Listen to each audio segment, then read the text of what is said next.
근데 교수님 전에 제가 어떤 분을 뵀는데요. 여기 네. 일부러 이렇게 성형을 하는 분이 있어요. 뭐냐면 본인이 이런 명리 쪽 일을 하고 싶은데 네. 공부가 참 안 된대요. 그래서 누가 그러기를 십자손금이 있으면 이런 쪽으로 좀 발달이 된다 이렇게 얘기를 해서 그걸 일부러 만드셨다고 하는데 네. 그게 그거로는 아니지 않나 싶어가지고요. 그것을 저는 그 수상학에서 신비의 십자선이라고 저는 그걸 제가 쓴 책에서 그렇게 얘기를 했는데 무슨 얘기냐면은 이게 두뇌선, 지능선과 천문 감정선이 있는데 이 천문 감정선은 글자대로 감성이에요. 네. 그리고 이 지능선은 그대로 지성입니다. 네.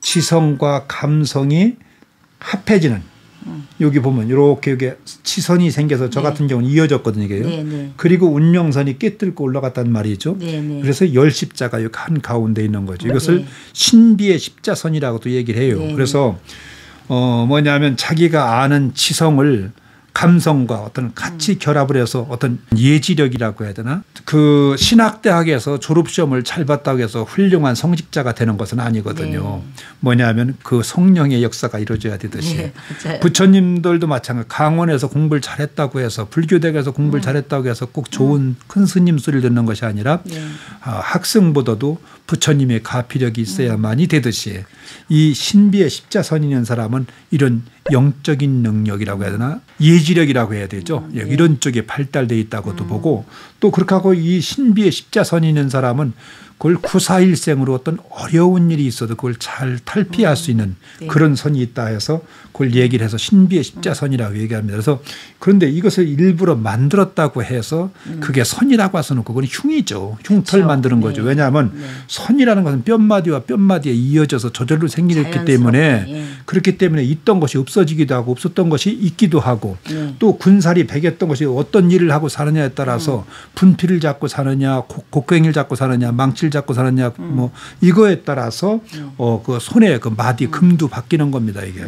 근데 그것보다도요 사실은 중요한 것이 뭐냐면은 그 이런 일을 철학을 하든 뭐 종교를 하든 이런 일을 해서 신비의 십자선도 중요하지만 이 두뇌선을 잘 봐야 돼요.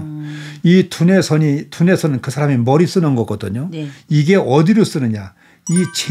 보통은 제2화성구 밑으로다 이렇게 비스듬하게 컵을 그리고 내려가는 것이 보통인데 이 두뇌선이 시작을 해서 오다가 중간에 치선이 생기거나 이 끝이 이 입자 월구를 향하고 있는 사람이 있어요.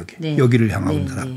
끝이 여기를 보고 월구를 향하고 있다는 얘기는 무슨 얘기냐면 월구는 공상적인 것, 상상적인 것, 신비로운 것. 이거 뭐 돌을 닦아서 내가 뭘 탁 하니 육신통을 통해 가서 뭐 숙명통을 통해서 사람을 탁 쳐다보면 저 사람 전생을 안다든가 뭐 이렇게 뭘 그 남이 하지 않는 이런 쪽으로 머리를 쓴다. 아니면 철학 역학을 한다든가 뭐 종교에 심취해서 뭐 종교 신앙 쪽에 뭐 이렇게 연구를 한다든가 그런 쪽으로 머리를 쓰면 없던 이 금도 지선이 생기기도 하고 선이 글리 향하기도 합니다. 그래서 보통은 컵을 그리면서 슬그머니 제2화성구 밑으로 가는 것이 보통 평상인의 생각이고 이 선이 꺾이지 않고 이렇게 이렇게 가는 사람도 있어요. 이게 말하자면 반드시 이렇게 가는 사람도 있거든요. 이것은 뭐냐면 공격성, 저항력, 누구한테 아순소리 뭐 안 하고 자존심 강하고 말하자면 방어하고 이런 쪽이 굉장히 강한 사람이고 두뇌선과 천문 감정선이 같이 붙어 있는 사람들이 있어요. 이것을 막 잡은 손이라고 하는데 이것을 원손이라고 해요. 원숭이 손이 그렇게 생겼다는 거죠. 이 원손을 가진 사람은 되려면 크게 되고 안 되려면 또 이제 어렵고 이제 그런 게 뭐냐면 이게 감성과 지성이 같이 그냥 뭘 하다가도 논리적으로는 이게 맞는데 감성이 지성을 지배해 가서 일을 그르치는 수도 있고 때에 따라서는 그런 경우도 있죠. 그래서 이제 그 막 잡은 손은 좋을 수도 있고 나쁠 수도 있다. 그런데 그걸 원손이라고 얘기를 해요. 그게 2006년도인가 그 추석 특집으로 다 한번 나갔던 게 있어요. MBC에서 그 얘기를 했더니 그 MBC 그 당시 그 담당 작가가 원숭이를 체질을 팔딱팔딱 넘는 걸 넣고 원숭이 손을 갖다 딱 해가서 그리고 이 원숭이 손에도 네. 운명이 있느냐고 네. 이제 그걸 또 마지막에 그렇게 또 장식을 하는 그런 프로도 있었습니다. 네. 사람의 돈이 있는 손과 돈이 없는 손 일단은 손이고 발이고 돈 있는 사람은 두둑합니다.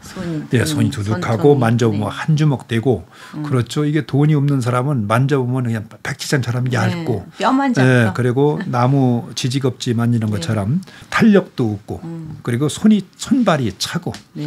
그 옛날 일본 사람들 그 속담에 네. 손 찬 사람한테 돈 꿔주지 말라는 얘기도 있어요. 네. 예, 왜냐하면 받기가 어렵다 뭐 이런 얘기도 있죠. 그래서 혈액순환이 잘 되고 이 엄지구가 발달되어 있고 이런 사람이 역시 돈복도 있다 이렇게 보죠.